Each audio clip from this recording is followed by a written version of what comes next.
RG Kar medical college হাসপাতালে মহিলা চিকিৎসককে ধর্ষণ করে খুনের ঘটনার প্রতিবাদে নবান্ন অভিযানের ডাক দেয় ছাত্র সমাজ।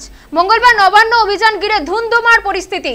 দিনভর উত্তপ্ত হাওড়া কলকাতার কলেজ স্ট্রিট থেকে হাওড়ার সাঁতরাগাছি ফরশোর রোডে বিক্ষোভকারীদের সঙ্গে খণ্ডযুদ্ধ বাধে পুলিশের। বিক্ষোভকারীদের দিক থেকে যেমন উড়ে আসে ইট পাটকেল, তেমনি পুলিশকেও মারধরের অভিযোগ ওঠে। বিক্ষোভকারীদের ছত্রভঙ্গ করতে ছোড়া হয় টিয়ার গ্যাসের শেল, ব্যবহার করা হয় জল কামান। বহু বিক্ষোভকারীকে পুলিশ গ্রেফতার করেছে বলে সূত্রের খবর।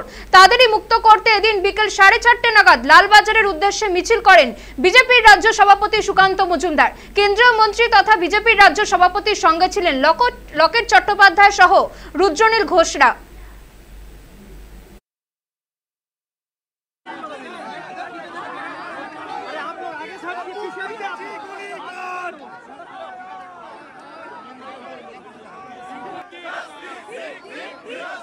অবিলম্বে ছাত্রদের মুক্তি দিতে হবে।